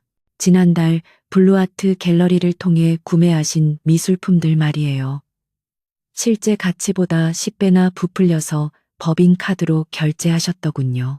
그 차액이 전부 숙부님의 차명 계좌로 들어간 정황, 제가 모를 줄 아셨나요? 그 계좌, 홍콩에 있는 페이퍼 컴퍼니 명의던데 강인철의 얼굴이 순식간에 사색이 되었다. 그것은 그와 최측근 몇 명만 아는 1급 비밀이었다. 네가 그걸 어떻게? 그가 말을 더듬자 서연은 쐐기를 박듯 덧붙였다. 이 사실이 주주들에게 알려지면 해임되는 건 태준 씨가 아니라 숙부님이 될 텐데요. 세무조사까지 받게 되면 감당하실 수 있겠어요? 응접실에 무거운 침묵이 감돌았다. 조미숙과 지은은 무슨 말인지 알아듣지 못했지만 강인철의 반응을 보고 사태가 심상치 않음을 직감했다. 강인철은 부들부들 떨며 서연을 노려보았다. 너 뒤를 봐주는 놈이 누구냐? 내 머리에서 나올 수 있는 정보가 아니야. 그는 태준을 의심스러운 눈초리로 쳐다봤지만 태준은 여전히 초점 없는 눈으로 허공만 응시하고 있었다. 제 남편을 지키기 위해서라면 저는 뭐든지 합니다. 경고하는데 다시는 이런 서류 쪼가리 들고 찾아오지 마세요. 그땐 정말로 검찰에 제보할 테니까. 서연이 문을 가리키며 소리쳤다. 당장 나가세요. 모두 다. 그녀의 외침에는 범접할 수 없는 위험이 서려 있었다. 강인철은 이를 갈며 물러섰다. 약점을 잡힌 이상 지금은 후퇴할 수밖에 없었다. 두고 보자. 내년이 언제까지 버틸 수 있을지. 그가 씩씩거리며 나가자 조미숙과 지은도 덩달아 허둥지둥짐을 챙겼다. 서연아, 다음에 다시 얘기하자. 그들은 도망치듯 저택을 빠져나갔다. 폭풍 같은 소란이 지나가고 응접실에는 다시 정적이 찾아왔다. 현관문이 닫히는 소리가 들리자마자 서연의 다리에 힘이 풀렸다. 그녀가 휘청거리며 주저앉으려 할 때 휠체어에 앉아있던 태준이 재빠르게 손을 뻗어 그녀의 허리를 감싸 안았다. 잘했어. 아주 완벽했어. 한서연. 태준의 낮고 부드러운 목소리가 귓가에 닿았다. 서연은 그제야 긴장이 풀리며 깊은 숨을 토해냈다. 정말 무서워 죽는 줄 알았어요. 숙부님 눈빛이 절 죽일 것 같았거든요. 서연이 떨리는 목소리로 말하자 태주는 그녀를 자신의 무릎 위에 앉히고 등을 토닥여 주었다. 그 늙은 여우가 당황하는 꼴을 직접 봤어야 하는데 네가 날린 한 방은 정말 통쾌했어. 태준의 눈에는 서연에 대한 대견함과 애정이 담겨 있었다. 서연은 태준의 어깨에 얼굴을 묻었다. 처음으로 느껴보는 타인의 온전한 지지와 보호였다. 가족에게 버림받고 홀로 싸워야 했던 지난날의 서름이 밀려왔지만 동시에 가슴 한구석이 뜨거워졌다. 그녀는 더 이상 피해자가 아니었다. 그녀는 싸울 수 있었고 이길 수 있었다. 그리고 그녀의 곁에는 가장 강력한 아군인 강태준이 있었다. 이제 그들도 알게 됐을 거야. 내가 만만한 상대가 아니라는 걸. 서연이 고개를 들고 태준을 바라보았다. 태준은 그녀의 흐트러진 머리카락을 정리해주며 미소 지었다. 그래, 이제부터가 진짜 전쟁이야. 하지만 걱정 마. 오늘 네가 보여준 용기라면 우리는 무엇이든 할 수 있어. 두 사람의 시선이 얽혔다. 동지의 이상에 미묘한 기류가 흘렀다. 태주는 서연의 입술을 바라보다가 충동을 억누르듯 시선을 돌렸다. 일단 방으로 올라가자. 김 실장이 눈치채기 전에 그는 다시 냉철한 전략가의 모습으로 돌아갔지만 서연을 잡은 손만은 놓지 않았다. 오늘 사건은 서연을 강씨 가문의 진정한 안주인으로 각성시키는 계기가 되었고 두 사람의 관계를 더욱 단단하게 묶어주었다. 저택 밖 검은 세단 안에서 강인철은 분노에 찬 얼굴로 전화를 걸었다. 네, 실패했습니다. 그 계집애가 보통이 아닙니다. 예, 장부를 확보한 것 같습니다. 아니요, 태준 놈은 여전히 식물인간 상태입니다. 다른 방법을 써야겠습니다. 이번 주주총회 무력으로라도 밀어붙여야겠습니다. 그의 눈이 살기로 번득였다. 전쟁은 이제 막 시작되었을 뿐이었다. 결전의 날이 밝았다. 지난밤 내리던 비는 그쳤지만 하늘은 여전히 잿빛 구름으로 뒤덮여 있어 금방이라도 폭풍우가 몰아칠 듯한 긴장감을 자아냈다. 저택의 드레스룸안 한서연은 강태준의 넥타이를 메어주고 있었다. 지난 몇 달간 환자복만 입고 있던 태준이 맞춤 정장을 입은 모습은 낯설면서도 눈부셨다. 짙은 네이비색 슈트는 그의 넓은 어깨와 탄탄한 체격을 완벽하게 감싸 안았고 말끔하게 넘긴 헤어스타일은 그가 본래 가지고 있던 냉철한 제왕의 카리스마를 되살려 놓았다. 긴장돼요? 서연이 떨리는 손끝을 감추며 물었다. 그녀 역시 평소의 수수한 차림이 아닌 우아하고 기품 있는 블랙 정장 원피스를 입고 있었다. 태주는 거울을 통해 서연과 시선을 맞추었다. 그의 눈빛은 그 어느 때보다 깊고 차분했다. 아니, 오히려 기대되는군. 내 장례식을 준비하던 놈들이 나를 보고 어떤 표정을 지을지 말이야. 그는 서연의 손을 잡아 자신의 입가로 가져가 가볍게 입을 맞췄다. 오늘 당신은 그저 내 휠체어를 밀어주기만 하면 돼. 나머지 더러운 꼴은 내가 다 처리할 테니까. 오전 10시 태성그룹 본사 대회의실은 임시 주주총회에 참석한 이사들과 주주들로 북적였다. 공기는 무겁고 탁했다. 회의장 상석에는 강인철이 회심의 미소를 애써 감추며 앉아 있었다. 오늘 안건은 강태준 대표이사 해임 및 신임 대표 선임의 건이었다. 이미 주요 주주들을 포섭해 놓았기에 통과는 식은 죽먹기였다. 강인철은 시계를 보며 초조하게 개회 시간을 기다렸다. 이제 이 거대한 제국이 자신의 소나기에 들어오기 직전이었다. 자, 정각이 되었으니 임시 주주총회를 시작하겠습니다. 사회자가 마이크를 잡자 장내가 조용해졌다. 강인철이 자리에서 일어나 단상으로 향했다. 그는 짐짓 슬픈 표정을 지으며 입을 열었다. 존경하는 주주 여러분, 우리 태성그룹을 이끌던 강태준 대표가 불의의 사고로 쓰러진 지 벌써 3개월이 지났습니다. 그의 쾌유를 누구보다 바랐지만 안타깝게도 의료진의 소견에 따르면 의식 회복이 불가능하다고 합니다. 리더십의 공백으로 인한 경영 위기를 더 이상 방치할 수 없기에 저는 피를 토하는 심정으로 이 자리에 섰습니다. 그의 가증스러운 연기에 몇몇 추종 세력들이 고개를 끄덕이며 동조했다. 맞습니다. 회사가 살아야죠. 새로운 리더가 필요합니다. 여기저기서 짜고 친 듯한 목소리들이 터져나왔다. 강인철은 내심 쾌재를 불렀다. 모든 것이 계획대로 흘러가고 있었다.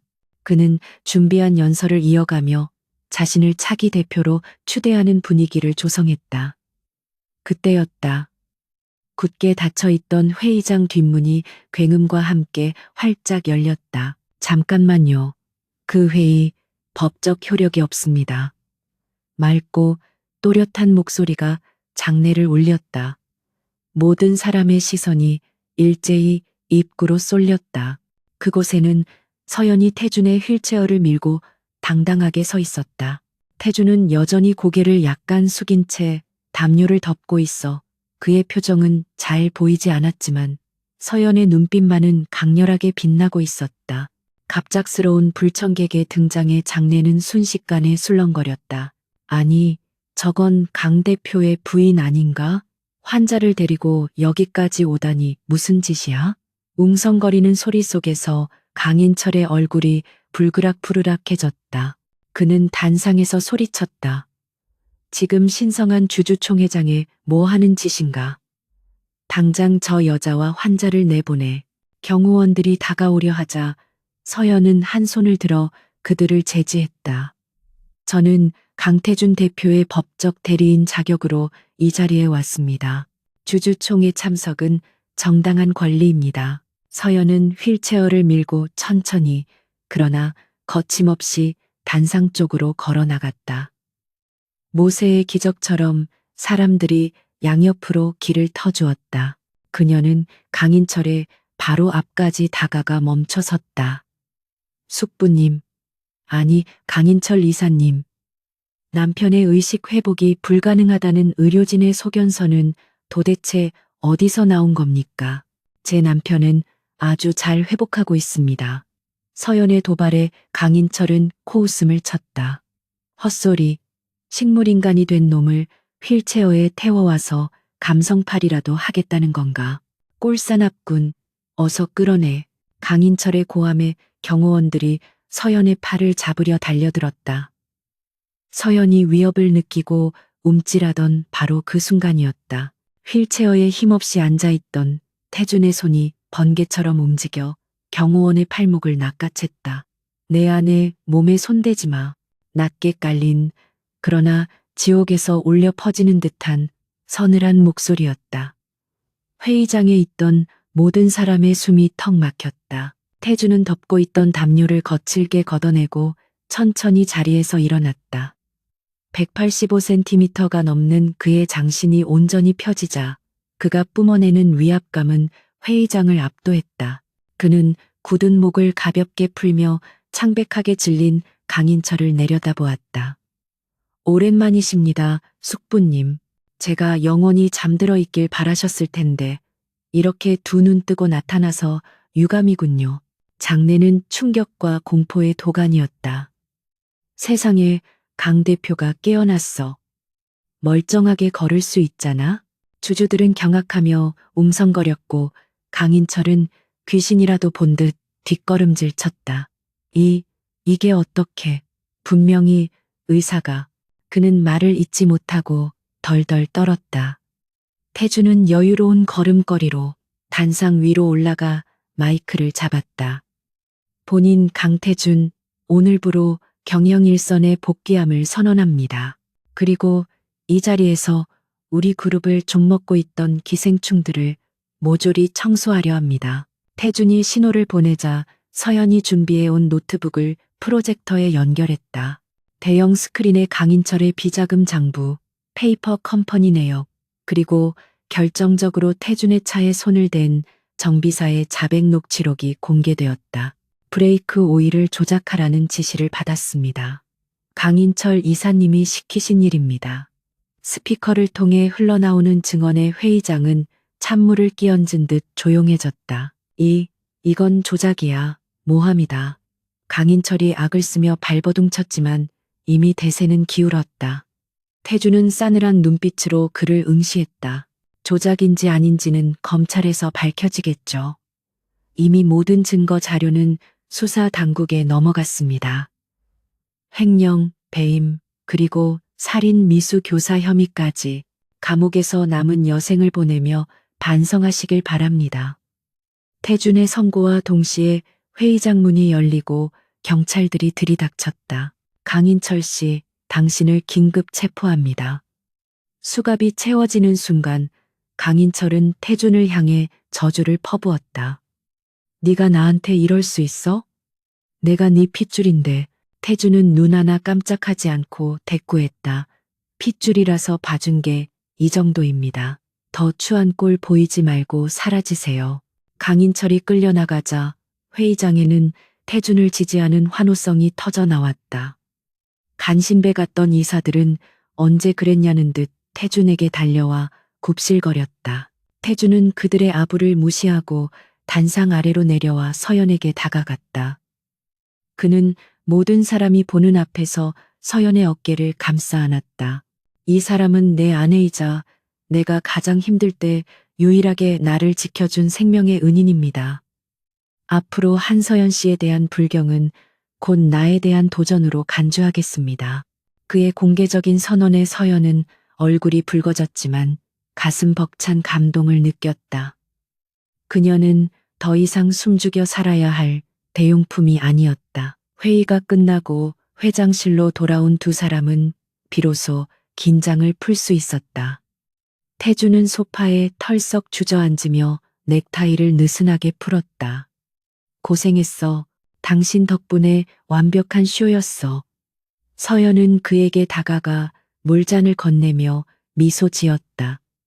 당신이야말로 정말 멋있었어요. 아까 일어설 때 사람들 표정 봤어요. 영화의 한 장면 같았다니까요. 다리가 후들거려서 혼났어. 재활훈련을 더 해야겠어. 태준이 농담처럼 말했지만 서연은 그가 얼마나 많은 고통을 참아냈는지 알고 있었다. 그녀는 자연스럽게 그의 다리를 마사지해 주려 무릎을 꿇었다. 태준이 놀라 그녀의 손을 잡았다. 뭐 하는 거야? 이제 이런 건 안 해도 돼. 고용인들 시키면 되잖아. 서연은 고개를 저으며 그의 손을 부드럽게 밀어내고 마사지를 시작했다. 습관이 돼서 그래요. 그리고 남의 손 타는 거 싫잖아요. 그녀의 말에 태주는 묘한 표정을 지었다. 그렇지, 당신 손만 예외고. 그의 말 속에 담긴 의미를 깨달은 서연의 심장이 쿵 하고 내려앉았다. 두 사람 사이에 흐르는 기류가 이전과는 달랐다. 전우애를 넘어선 무언가 끈적하고 애틋한 감정이 피어오르고 있었다. 이제 숙부님도 처리했으니 약속대로 이혼 절차를 밟아야겠네요. 서연이 짐짓 아무렇지 않은 척 말을 꺼냈다. 갑자기 태준의 표정이 굳어졌다. 그는 서연의 손목을 잡아 자신 쪽으로 끌어당겼다. 서연의 몸이 기울어지며 태준의 가슴팍에 안기듯 닿았다. 그 계약 말인데 태준이 그녀의 귓가에 나지막이 속삭였다. 파기하면 위약금이 얼마지? 서연은 눈을 동그랗게 뜨고 그를 바라보았다. 네, 위약금이라뇨? 그런 조항은 없었잖아요. 당황하는 그녀를 보며 태준의 눈빛이 깊어졌다. 내가 마음이 바뀌었어. 한서연을 놓아주기 싫어졌단 말이야. 당신이 없는 이 넓은 집 상상이 안 돼. 그것은 고백이었다. 서연의 얼굴이 확 달아올랐다. 하지만 우리는 계약으로 맺어진. 서연이 말을 더듬자 태주는 그녀의 입술을 손가락으로 가볍게 눌러 막았다. 계약은 다시 쓰면 돼. 종신 계약으로. 내가 당신을 사랑하게 된 것 같거든. 아주 많이. 태준의 진심 어린 눈빛에 서연은 말문이 막혔다. 그녀의 마음속에서도 오랫동안 억눌러왔던 감정이 본물 터지듯 흘러넘쳤다. 그때 노크 소리와 함께 김 비서가 들어왔다. 회장님, 사모님의 친정 식구들이 로비에서 면담을 요청하고 있습니다. 한지은 씨가 무릎 꿇고 빌겠다며 난리를 치는 중입니다만 태주는 불쾌한 듯 인상을 찌푸렸지만 곧 서연을 바라보며 물었다. 어떻게 할까? 당신이 결정해. 만나줄 거야. 서연은 잠시 생각하더니 차갑게 미소 지었다. 아니요. 굳이 만날 필요 없어요. 그냥 법무팀 통해서 전해주세요. 그동안 받아간 지원금, 전액 반환 소송과 사기 결혼에 대한 위자료 청구 소송을 진행할 거라고요. 자비는 없다고 전해줘요. 그녀의 단호한 결정에 태주는 만족스러운 듯 고개를 끄덕였다. 들었지? 그대로 진행해. 김 비서가 나가고 다시 둘만 남았다. 태주는 서연을 더욱 꽉 끌어안았다. 역시 내 아내다워. 결단력 있어. 서연은 그의 품에 기대어 창밖을 바라보았다. 구름 사이로 햇살이 비치기 시작했다. 길고 어두웠던 터널을 빠져나온 기분이었다. 하지만 아직 완전히 끝난 것은 아니었다. 그룹 내부의 잔존 세력을 정리하고 진정한 평화를 얻기까지는 시간이 더 필요했다. 그러나 이제는 두렵지 않았다. 그녀의 곁에는 강태준이 있었으니까. 오늘 저녁은 외식 어때? 당신이 좋아한다는 파스타 제대로 대접하고 싶은데. 태준의 제안에 서연은 환하게 웃으며 고개를 끄덕였다. 좋아요. 대신 제일 비싼 곳으로 갈 거예요. 얼마든지. 내 전 재산이 다 당신 건데. 두 사람의 웃음소리가 넓은 집무실을 따뜻하게 채웠다. 폭풍은 지나갔고 이제 그들 앞에는 새로운 시작이 기다리고 있었다. 하지만 운명은 그들에게 마지막 시련을 남겨두고 있었다. 태준의 책상 위 켜져 있던 뉴스 화면 속보 자막이 불길하게 반짝였다.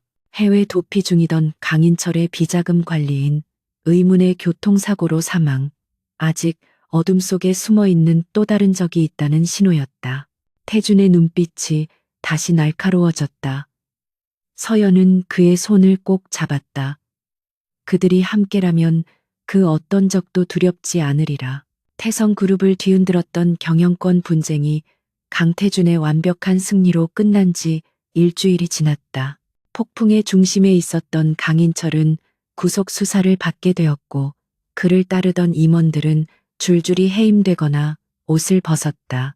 그룹은 빠르게 안정을 되찾아가고 있었지만 그보다 더 처참하게 무너져 내린 것은 한서연의 친정, 아니 이제는 남이 되어버린 한씨 일가였다. 태준의 법무팀은 자비가 없었다. 그들은 그동안 지원했던 자금 회수는 물론 사기 결혼에 대한 위자료와 명예훼손 소송까지 동시다발적으로 진행하며 한씨 집안의 숨통을 조여왔다. 압류 딱지가 붙은 가구들이 집 밖으로 실려나가는 동안 조미숙은 마당에 주저앉아 통곡하고 있었다. 아이고, 내가 무슨 죄를 지었다고 이러는 거야. 사위라는 놈이 처갓집을 이렇게 박살내도 되는 거야?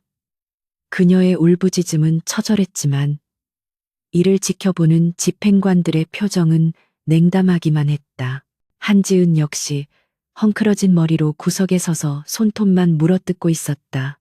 명품으로 치장했던 그녀의 겉모습은 온데간데 없고 초라하고 겁에 질린 어린아이 같은 모습만 남아 있었다. 서연은 멀찍이 세워진 검은색 세단 안에서 이 광경을 지켜보고 있었다.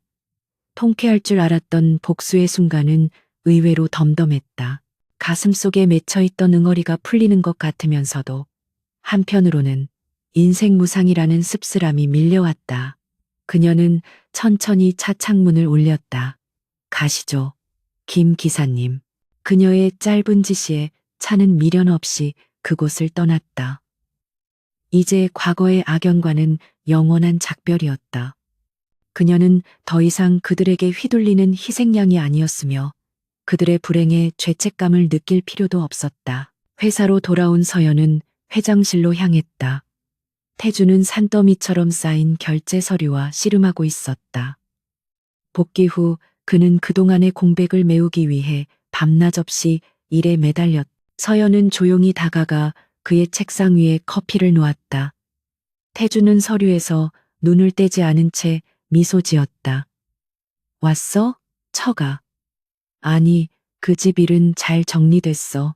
그의 목소리에는 걱정이 묻어 있었다. 혹여나 서연이 마음 약해지지 않았을까 하는 우려였다. 네, 다 끝났어요. 이제 정말 남남이에요. 서연은 담담하게 대답하며 소파에 앉았다. 그녀는 품에서 미리 준비해둔 서류 봉투를 만지작거렸다. 그것은 처음에 태준과 작성했던 계약서와 이혼 서류였다. 모든 적이 사라지고 복수도 끝났으니 이제 계약을 이행할 때가 온 것이다. 태준이 그녀를 사랑한다고 말했지만 서연은 여전히 불안했다. 그 말이 혹시 승리의 도취감에서 나온 일시적인 감정은 아닐까? 재벌가라는 거대한 벽 안에서 평범한 자신이 정말 행복할 수 있을까 하는 두려움이 앞섰다. 태준 씨, 잠시 이야기 좀 할 수 있어요? 서연이 조심스럽게 말을 꺼내자 태준은 하던 일을 멈추고 그녀에게 다가왔다. 물론이지. 무슨 일이야? 표정이 왜 그래? 그는 서연의 앞에 한쪽 무릎을 꿇고 앉아 그녀의 손을 잡았다. 서연은 망설이다가 봉투를 내밀었다. 우리 계약, 이제 종료할 때가 된 것 같아요. 숙부님도 물러나셨고 제 가족 문제도 해결됐으니 약속대로 저를 놓아주세요. 태준의 표정이 순식간에 굳어졌다. 그는 봉투를 열어보지도 않고 테이블 위에 던져버렸다. 한서연, 내가 저번에 말했잖아. 계약 내용은 수정됐다고. 난 당신을 보낼 생각이 없어. 그날 내가 한 말이 농담처럼 들렸어? 태준의 목소리가 조금 높아졌다. 서연은 고개를 숙였다. 하지만 당신은 태성그룹의 회장이고 저는 아무것도 없는 여자예요. 우리가 정말 어울린다고 생각해요? 사람들의 시선, 앞으로 닥칠 또 다른 문제들, 제가 감당할 수 있을지 모르겠어요. 태주는 서연의 얼굴을 감싸쥐고 자신을 보게 했다.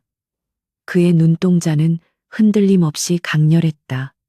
배경, 가문, 사람들의 시선 따위는 중요하지 않아.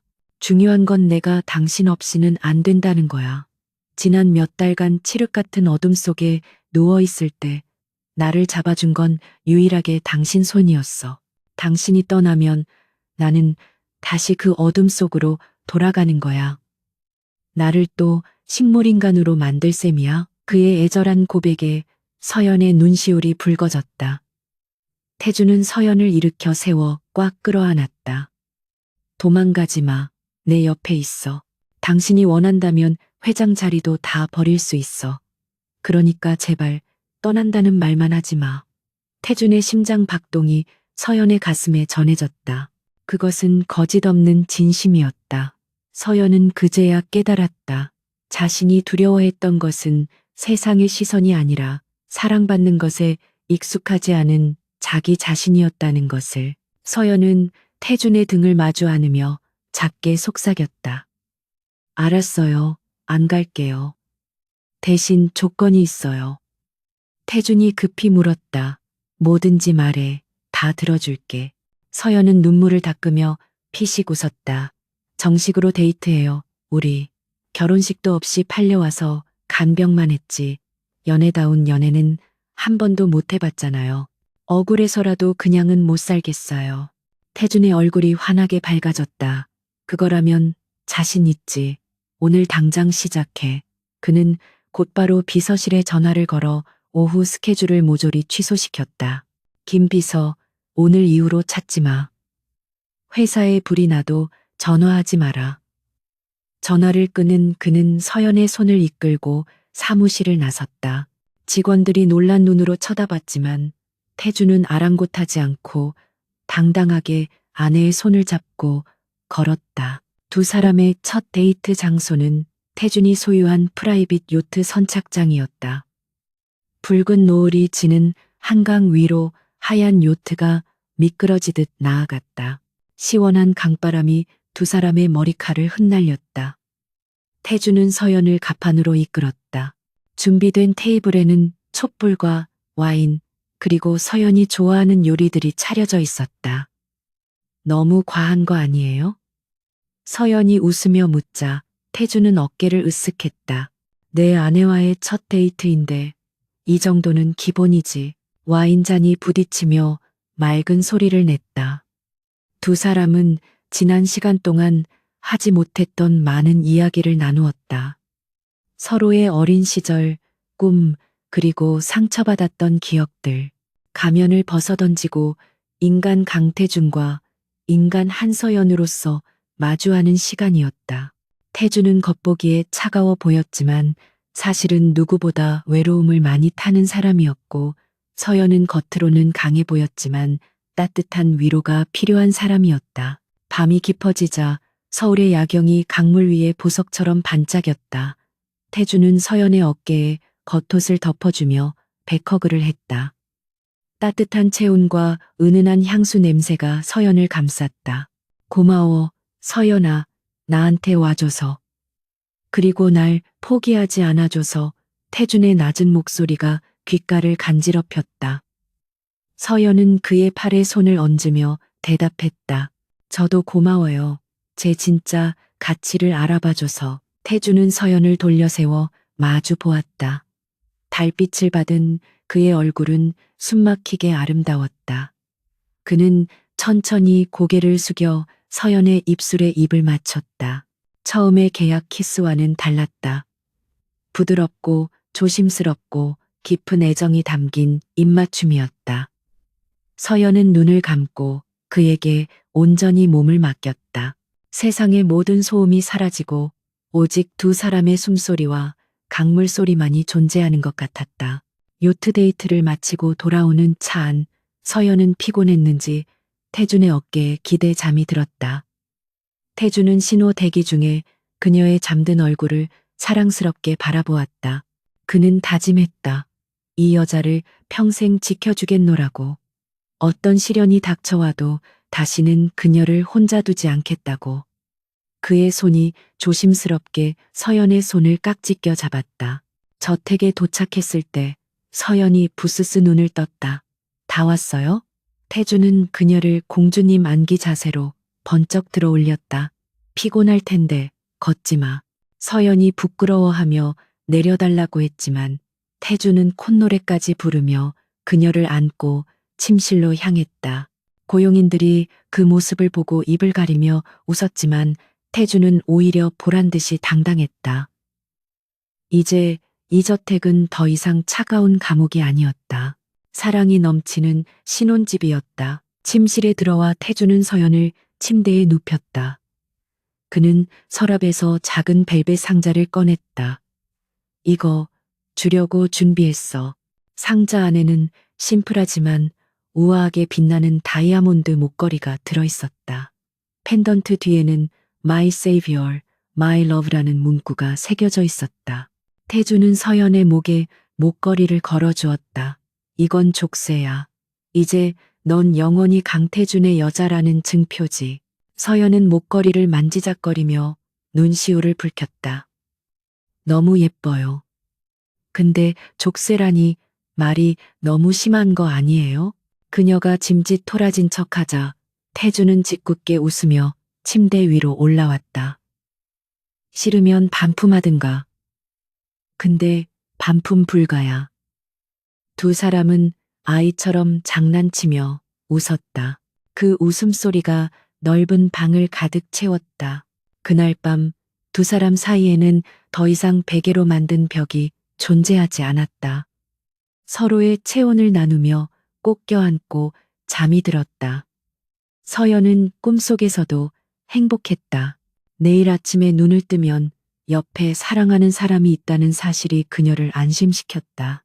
이제 그녀에게는 돌아갈 친정은 없었지만 그보다 더 단단한 우리 집이 생겼다. 한편 감옥에 수감된 강인철은 면회 온 변호사에게 은밀한 지시를 내리고 있었다. 내 비자금 관리인은 처리됐고 이제 남은 건 태준이 놈이 가진 그거들 없애는 거야. 내가 이대로 무너질 것 같으냐. 그의 눈은 여전히 탐욕으로 번들거렸다. 밖에서는 평화로운 시간이 흐르고 있었지만 어둠 속에서는 마지막 발악이 꿈틀거리고 있었다. 하지만 태준과 서연은 이제 두렵지 않았다. 그들은 이미 서로에게 가장 강력한 무기이자 방패였으니까. 다음 날 아침 태준은 서연을 위해 직접 앞치마를 두르고 아침 식사를 준비했다. 서툰 솜씨로 계란 프라이를 태워 먹고 토스트를 까맣게 만들었지만 서연에게는 세상에서 가장 맛있는 진수성찬이었다. 맛이 어때? 먹을만해? 태준이 긴장한 표정으로 묻자 서연은 엄지를 치켜 세웠다. 최고예요. 셰프해도 되겠어요. 칭찬에 우쭐해진 태준의 모습이 귀여워서 서연은 웃음을 참을 수 없었다. 식사 후 두 사람은 함께 출근했다. 예전에는 뒷문으로 몰래 드나들던 서연이었지만 이제는 태준의 팔짱을 끼고 정문으로 당당하게 들어섰다. 로비에 있던 직원들이 90도로 인사하며 그들을 맞이했다. 회장님, 사모님, 오셨습니까? 우렁찬 인사소리에 서연은 살짝 부끄러웠지만 태준은 뿌듯한 표정으로 그녀의 허리를 감쌌다. 봤지? 여기가 당신 구역이야. 하지만 행복한 일상 속에서도 서연은 잊지 않았다. 자신들이 쟁취한 이 평화가 얼마나 소중한 것인지. 그녀는 태준의 집무실 한쪽에 마련된 자신의 책상에 앉아 태준을 돕기 위한 새로운 프로젝트를 구상하기 시작했다. 그녀는 더 이상 내조만 하는 아내가 아니라 태준의 든든한 사업 파트너로서 자신의 능력을 펼치고 싶었다. 그리고 태준 역시 그런 그녀를 전폭적으로 지지해 주었다. 오후 늦게 낯선 우편물이 비서실을 거치지 않고 회장실로 직배송되었다. 발신인 불명. 태준이 봉투를 뜯자 그 안에는 낡은 사진 한 장과 짧은 메모가 들어있었다. 사진 속에는 어린 태준과 그의 부모님, 그리고 알 수 없는 한 남자가 함께 웃고 있었다. 메모에는 단 한 문장이 적혀 있었다. 진실은 아직 묻혀 있다. 태준의 표정이 굳어졌다. 서연이 다가와 그의 어깨에 손을 얹었다. 무슨 일이에요? 태준은 사진을 서연에게 보여주었다. 이 남자, 내가 어릴 때 돌아가신 아버지의 비서실장이었어. 실종된 줄 알았는데 태준의 눈빛이 흔들렸다. 강인철이 구속되었음에도 끝나지 않은 미스터리. 이것은 단순한 경영권 다툼을 넘어선 과거 세대부터 이어진 거대한 음모의 서막일지도 몰랐다. 두려워요? 서연이 물었다. 태준은 고개를 저으며 사진을 주머니에 넣었다. 그리고 서연의 손을 꽉 잡았다. 아니, 당신이 있잖아. 우리가 함께라면 어떤 진실이든 마주할 수 있어. 태준의 확신에 찬 목소리에 서연도 고개를 끄덕였다. 폭풍은 지나갔지만 아직 잔파도가 남아 있었다. 하지만 그들은 이제 항해하는 법을 알았고 무엇보다 서로라는 등대가 있었다. 두 사람은 마주보고 미소 지으며 다가올 마지막 파도를 향해 뱃머리를 돌렸다. 낡은 사진 한 장이 가져온 파장은 생각보다 컸다. 강태준과 한서연은 사진 뒷면에 적힌 희미한 주소를 단서로 경기도 외곽의 한 요양병원을 찾았다. 첩첩산 중 깊은 곳에 숨겨진 그곳은 마치 세상과 단절된 요새처럼 보였다. 태주는 긴장한 표정으로 핸들을 잡고 있었고 서연은 그런 그의 손등을 부드럽게 쓸어주며 안정을 찾도록 도왔다. 비록 강인철은 감옥에 있었지만 그의 그림자는 여전히 짙게 드리워져 있었다. 이것은 과거의 망령을 완전히 쫓아내기 위한 그들의 마지막 여정이었다. 요양병원 304호.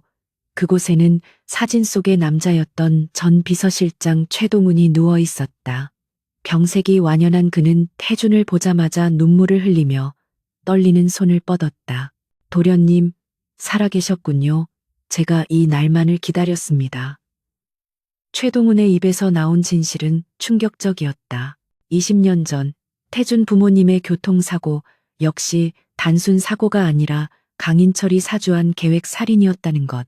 그리고 최동훈은 그 증거인 차량, 블랙박스 메모리칩을 목숨 걸고 지켜오다 강인철의 협박에 못 이겨 잠적했던 것이었다. 제 가족을 인질로 잡고 협박했습니다. 비겁한 변명인 줄 알지만 그때는 어쩔 수 없었습니다. 하지만 이제라도 죗값을 치르고 싶습니다. 최동훈은 낡은 성경책 표지 속에 숨겨둔 작은 메모리칩을 태준에게 건넸다. 태준의 손이 분노로 부들부들 떨렸다. 부모님을 죽인 원수가 바로 곁에서 웃고 있던 숙부였다는 사실, 그리고 그가 자신마저 죽이려 했다는 사실이 그를 견딜 수 없게 만들었다. 병원을 나서던 두 사람 앞을 검은 승합차 2대가 가로막았다. 강인철이 감옥에서 심어둔 잔존 세력들이 마지막 증거를 인멸하기 위해 보낸 깡패들이었다. 증거 내놓으시지. 그러면 곱게 보내주마. 쇠파이프를 든 사내들이 험악한 표정으로 다가왔다. 태주는 서연을 등 뒤로 숨기며 차갑게 말했다. 차에 타 있어. 문 잠그고 절대 나오지 마. 하지만 서연은 고개를 저었다. 아니요. 같이 싸워요. 우린 파트너잖아요.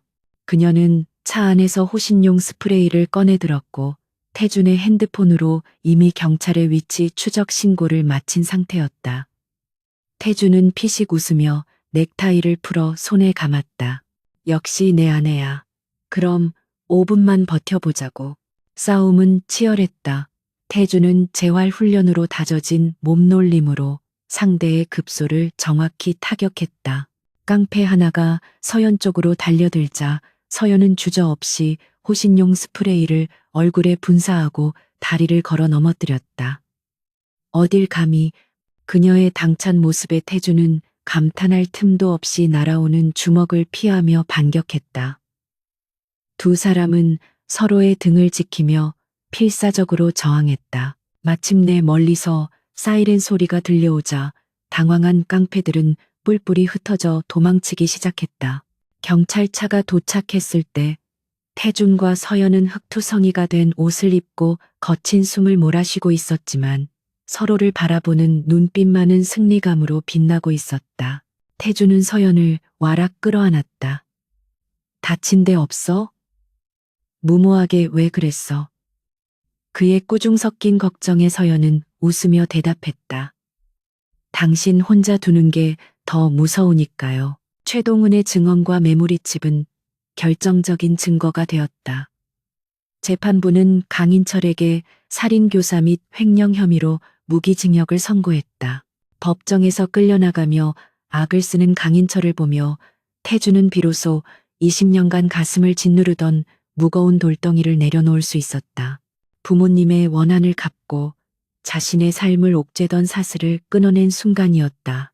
모든 사건이 종결된 후 태준과 서연은 부모님의 묘소를 찾았다.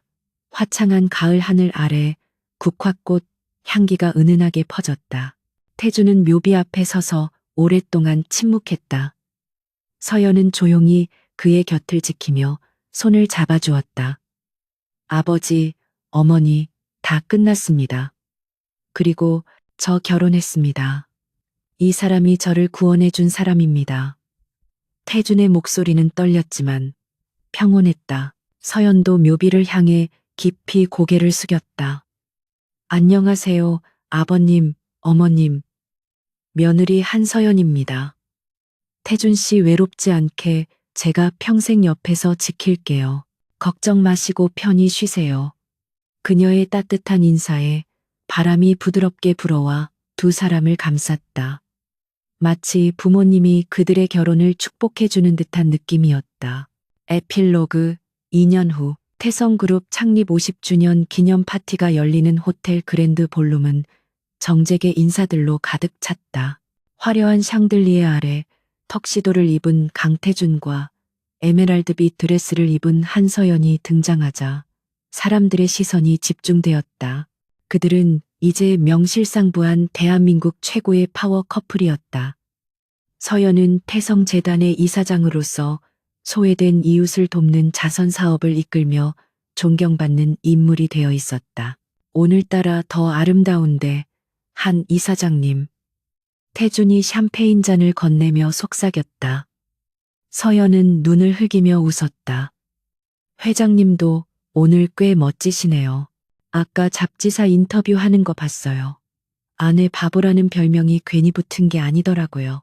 태준은 공개석상에서도 서연에 대한 사랑을 숨기지 않아 늘 화제가 되곤 했다. 파티가 무르익을 무렵 태준이 무대 위로 올라갔다. 조명이 그를 비추자 장내가 조용해졌다. 귀빈 여러분, 오늘 태성그룹의 50주년을 축하해 주셔서 감사합니다. 하지만 저는 오늘 이 자리에서 회사 이야기보다는 제 인생을 바꿔놓은 한 사람에 대해 이야기하고 싶습니다. 그는 관중석에 있는 서연을 바라보았다. 그의 눈빛은 꿀처럼 달콤했다. 2년 전 저는 칠흑 같은 어둠 속에 갇혀 있었습니다. 모두가 저를 포기했을 때 제 손을 잡아준 단 한 사람이 있었습니다. 그녀는 저에게 빛이었고 생명이었고 세상이었습니다. 그녀가 없었다면 오늘의 태성그룹도 저 강태준도 존재하지 않았을 겁니다. 태준의 진심 어린 고백에 사람들은 환호를 보냈고 몇몇은 감동하여 눈물을 훔쳤다. 태준은 무대 아래로 내려와 서연의 앞에 섰다. 그리고 주머니에서 작은 상자를 꺼냈다. 2년 전 족쇄라며 걸어주었던 목걸이에 이은 두 번째 프러포즈였다. 상자 안에는 두 사람의 이니셜이 새겨진 심플한 반지가 들어 있었다. 서연아, 나와 결혼해줘서. 그리고 나를 사랑해줘서 고마워. 다음 생에도 그 다음 생에도 당신을 찾아낼게. 사랑해. 서연은 눈물 범벅이 된 얼굴로 활짝 웃으며 고개를 끄덕였다. 저도 사랑해요. 태준 씨, 영원히. 태준은 서연의 손가락에 반지를 끼워주고 수많은 사람의 박수갈채 속에서 그녀에게 키스했다. 그것은 동화 속 해피엔딩보다 더 완벽하고 현실적인 행복의 순간이었다. 파티가 끝나고 돌아오는 길, 두 사람은 한강 둔치에 차를 세우고 밤 공기를 마셨다. 강물에 비친 도시의 불빛이 일렁였다. 서연은 태준의 어깨에 머리를 기대며 물었다. 만약 그때 제 동생이 도망가지 않고 당신한테 시집왔으면 어떻게 됐을까요? 태준은 단호하게 고개를 저었. 그랬다면 난 평생 깨어나지 않았을 거야. 아니, 깨어나고 싶지 않았겠지. 왜요? 서연이 묻자 태준은 그녀의 이마에 입을 맞추며 대답했다. 내 심장을 뛰게 하는 건 오직 당신뿐이니까. 운명이라는 게 진짜 있나 봐. 잘못 배달된 우편물인 줄 알았는데 알고 보니 내 인생에서 가장 기다려온 선물이었어. 서연은 미소 지으며 그의 허리를 끌어안았다. 동생 대신 식물인간 CEO에게 시집 온 게 제 인생 최고의 행운이었네요. 그 CEO가 이렇게 다정하고 멋진 남자일 줄 누가 알았겠어요? 두 사람은 서로를 마주보며 웃음을 터뜨렸다. 처음에는 비극인 줄 알았던 시작이 가장 아름다운 희극으로 완성되었다. 차가운 빛 속에서 시작된 그들의 인연은 이제 따뜻한 봄날의 햇살처럼 영원히 빛날 것이다. 강태준과 한서연, 두 사람의 이야기는 여기서 끝이 아니라 이제 막 시작된 그들만의 행복한 동화의 첫 페이지였다. 밤하늘의 별들이 두 사람의 앞날을 축복하듯 반짝이고 있었다.